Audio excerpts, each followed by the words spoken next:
도반님들 반갑습니다.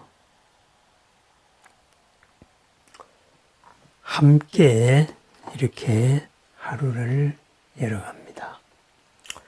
오늘 모든 부처님과 보살님과 신중님들의 원력의 바다, 지혜와 공덕과 복의 바다에서 큰 마음을 함께하면서 오늘 하루도 큰 삶을 서원합니다.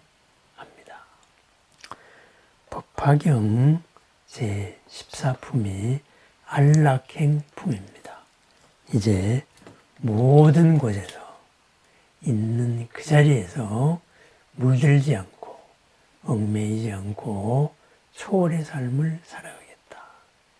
연꽃과도 같은 아름다움을 피워내겠다는 이러한 서원을 마치고 이제 이 어려운 세상, 힘든 세상에서 우리가 어떻게 살아갈 것이냐, 어떻게 평안하게 그리고 깨어지지 않는 뒤탈을 일으키지 않는 즐거움으로 살아갈 것이냐, 바로 안락행을 설하는 장면입니다.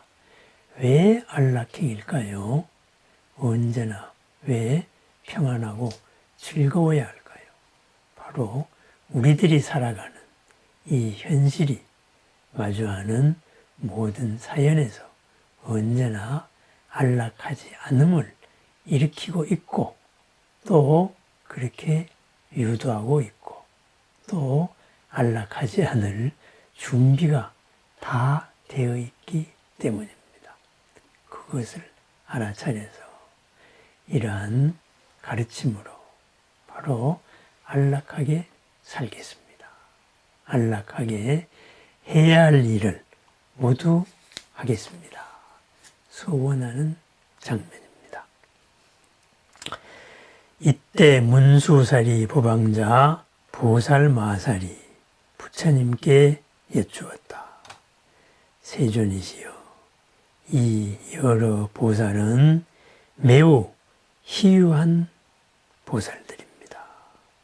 이들은 부처님을 공경하고 따름으로 큰 서원을 일으켜 미래의 악한 세상에서 이 법화의 가르침을 잘 보호하여 받들어 가지고 읽고 외우며 세상과 중생을 위하여 해설할 것입니다.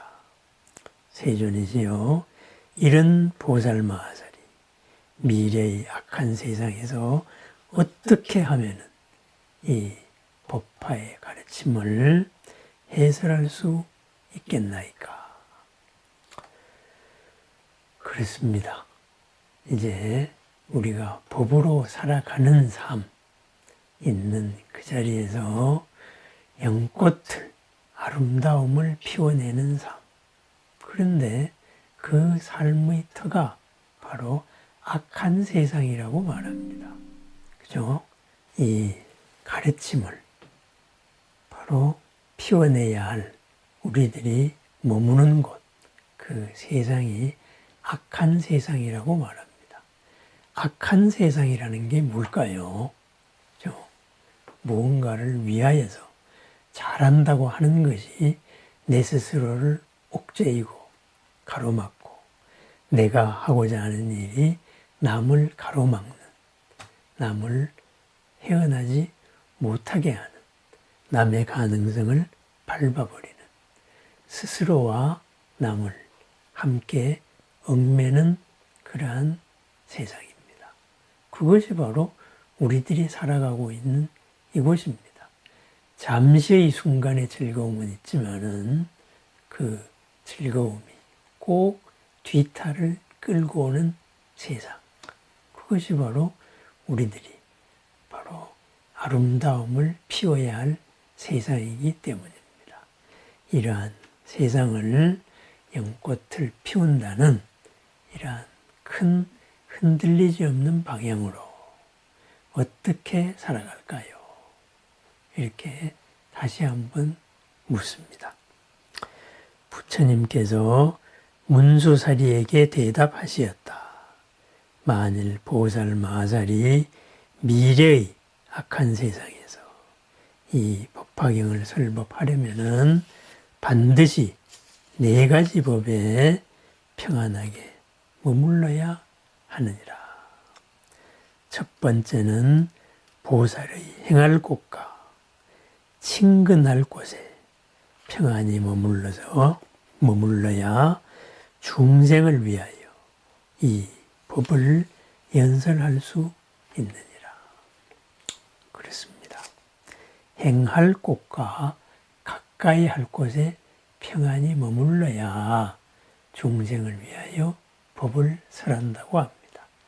내가 평안의 경지에 머물지 못할 때, 내가 평안하지 못할 때 올바른 가르침이 전해질 수가 없기 때문입니다.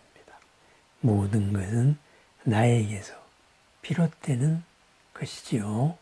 그래서 그 첫 번째로 보살이 행할 곳에 대해서 얘기합니다. 행한다는 것은 뭐예요? 바로 우리들의 마음 씀씀이입니다. 마음이 일어난 곳대로 이 삶이 따라가기 때문입니다. 바로 평안해야 될 일단 나의 조건을 말씀하십니다. 무엇을 보살 마살의 행할 곳이라고 하느냐? 만일 보살 마살이 인욕의 경지에 머물러 있으면서 부드럽고 화평하고 선하고 순하여 포악하지 아니하고 마음에 놀라지 말 것이며 또다시 법에 대하여 행한다는 것이 없어야 하며 모든 사물의 여실한 모습을 관찰하되 또한 행하지도 않고 분별해서 나누지도 않는다면 이것이 바로 보살 마살의 행할 곳이라 하느니라. 우리들의 마음 씀씀이가 인욕의 바탕을 두어야 한다. 참는 것에 바탕을 두어야 한다. 그런데 꼭꼭 눌러서 참는 게 아니지요. 그죠? 바로 수준이 같다면은 꼭꼭 눌러버립니다. 꼭꼭 누른 거는 차곡차곡 쌓여서 언젠가는 나를 찌르고 남을 찌르는 그런 모진 마음과 모진 삶으로 드러나게 되는 거지요. 인욕, 바로 욕됨 자체일 게 없다. 그죠? 바로 작은 마음일 때에는 그것이 욕되게 느꼈지만 큰 마음으로 인연 전체를 바라봤을 때에는 참 애틋한 연민의 마음으로 바뀌는 것. 그리하여서 그러한 욕됨이라고 느껴지는 상황에 흔들리지 않는 것. 그것이 바로 인욕입니다. 그렇죠? 세간에 머물되 허공에 머물듯 하라. 바로 그런 말입니다. 인욕의 바탕에서 늘 평안해야 한다. 마음이 흔들리지 않아야 한다. 그렇죠? 부드럽고 화평하고 선하고 포악하지 않고 순하다. 흐름에 따라간다. 그리고 흔들리지 않기 때문에 놀람이 없어야 한다. 놀란다는 것은 뭐예요? 뭔가의 내가 지키고 있는 것에 위협을 받았을 때입니다. 나의 당연함에 위협을 받았을 때 결국은 뭔가에 집착을 하고 있었던 것이죠. 또한 모든 법에 대해서 이것을 무엇을 해야 한다 이러는 집착함이 없어야 하고 있는 그대로의 모습을 바라보라. 그리하여 편가르지 마라. 그것이 바로 첫 번째로 그죠? 행하여야 될 우리들의 마음입니다. 그렇습니다. 모두를 포용하는 마음, 어제보다 더 넓어진 마음. 그것이 안락행의 첫 번째다. 이렇게 말씀하고 있습니다. 그래서 내가 지금 상황에서 무언가를 참아야 된다. 참지를 못할 때 바로 이러한 안락행을 떠오릅니다. 왜 참지 못하지? 이것을 왜 내가 수치라고 느끼지? 이것을 왜 내가 모욕이라고 느낄까? 그죠? 그 마음을 살펴봅니다. 그 마음을 살펴보면서 그러한 생각이 일어난, 감정이 일어난 그 밑바닥을 다시 살펴보는 것이죠. 헤아리는 것이죠. 그죠? 그러면은 바깥으로 우리가 가까이 해야 할 곳은 무엇이냐? 바로 살펴봅니다. 무엇을 보살, 마살의 친근할 곳이라고 하는가? 보살은 국왕이나 왕자나 대신이나 관리들을 친근하지 말아야 하며 모든 외도의 수행자들, 니근자들과 세속의 문필을 일삼는 이들과 외도의 서적을 찬탄하는 이와 이런 이들을 친근하지 말아야 한다. 또한 흉측한 장난과 서로 때리고 겨루는 것과 위험한 기술과 가지가지로 변덕스러운 장난을 친근하지 말 것이다. 또 나쁜 직업에 종사하는 이들을 친근하지 말 것이니라. 이러한 사람들이 찾아오거든 그들을 위해 법을 설하되 아무것도 바라지 말 것이며 희망하는 일이 없어야 하느니라. 그렇습니다.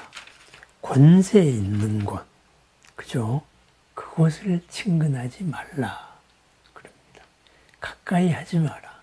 가까이 한다는 것은 뭐예요? 가까이 가서 내가 그렇게 되고자 한다. 닮고자 하는 것이죠. 그렇습니다. 무한한 권력을, 무한한 재산을 내가 가지되 거기에 가까이에서 집착하지 말라. 뭐예요? 우리 삶의 결과로서 그러한 남에게 미칠 수 있는 영향력이나 이르는 재산이나 모든 것은 얻어지고 그걸 다시 회양할 수 있을지언정 그것을 바라고 거꾸로 되어서 그죠? 거기에 집착하지는 말아라. 바로 그 말씀입니다. 외도의 가르침에 집착하지 말아라. 외도의 가르침 반드시 뒤탈을 일으키기 때문입니다. 온갖 대립하에서 이루어지는 가르침 나와 너의 벽을 더욱더 높게 하기 때문입니다. 살생을 업으로 삼는 사람들 그 살생의 마음을 다스리기가 힘들기 때문입니다.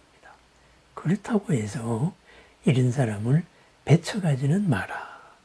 이런 사람을 위해서 그들이 만나게 되면 마주하는 인연을 기꺼이 그들을 위하여 법을 설하되 그 대가를 요구하지 마라. 무슨 말이에요? 바로 두려움을 그리고 주지 마라.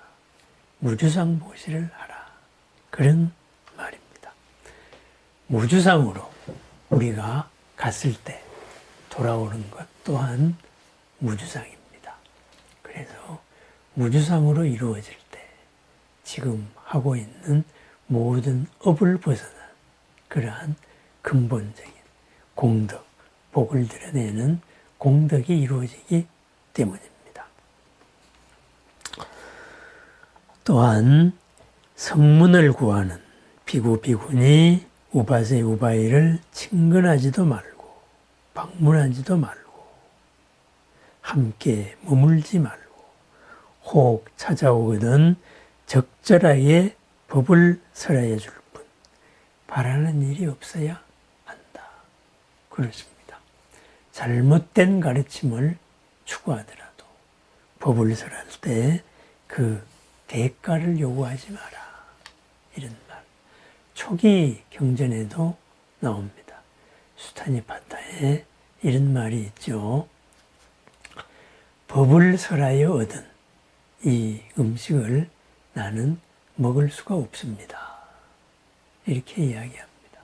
그래서 어떤 사람이 그대의 말이 참 좋다. 이렇게 해서 우유죽을 바쳤을 때 이것은 열애를 제외하고는 그 누구도 소화할 수 없다. 이랬습니다. 이러고 그것을 먹다가 남은 것을 어디에다가 버려라. 그랬습니다. 그곳에 버리니까 마치 독과도 같이 부글부글 끓었다. 이런 얘기가 있습니다. 무엇일까요? 무엇을 법을 주고 즐거움을 주고 대가를 요구한다면 그 대가에는 반드시 그와 같은 독이 들어있다. 그것이 그 독을 경계하는 거죠. 뒤탈을 일으킨다. 이거죠. 그렇습니다. 회향을 원만하게 하라는 말입니다.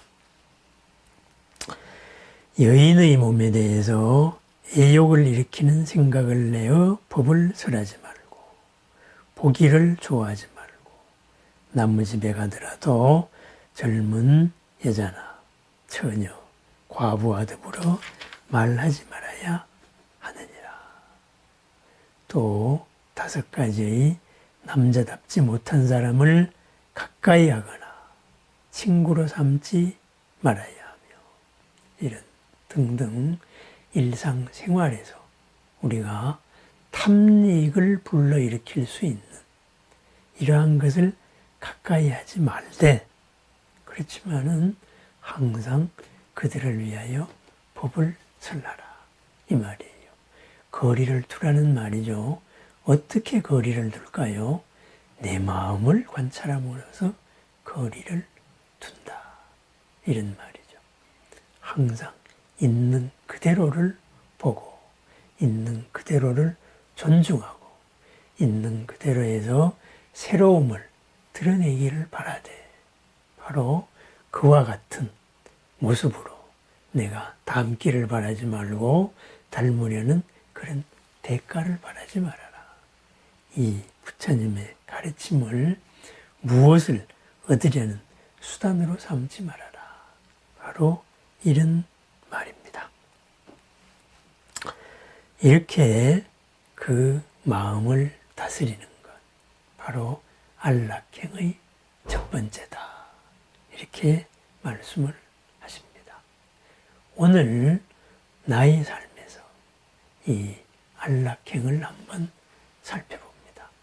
나의 마음, 인욕의 마음을 갖기 위해서는 더 넓어져야 되겠지요. 더 새로운 면을 볼 수 있어야 될 것입니다.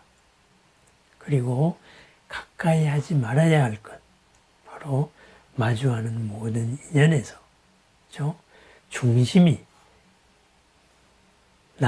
나에서 남에게로 휩쓸려 가서는 안 된다. 바로 그런 말이죠. 누구를 만나더라도 거기에 휩쓸려 가서 그러한 입장으로 닮아서는 아니 된다. 바로 이런 말입니다. 왜? 우리가 마주하는 모든 인연이 그러한 속성을 가지고 있기 때문입니다. 오늘 하루 안락행의 첫 번째 가르침, 우리들의 마음 씀씀이와 그리고 만나는, 접하는 곳에서 또 어떻게 대해야 할 건가, 그것을 살펴봤습니다. 처음도 중간도 끝도 훌륭한 가르침, 바로 우리들의 가르침입니다. 이 가르침으로 가까이 하고 머물러야 될 우리들의 마음, 무한 공덕을 일으키는 복의 밭입니다. 오늘 하루 복밭으로 무량 공덕을 일으키는 세상의 복밭의 하루를 축원합니다. 더 새롭고 큰 마음의 오늘, 더 새로움으로 드러나는 복의 하루를 축원합니다. 감사합니다.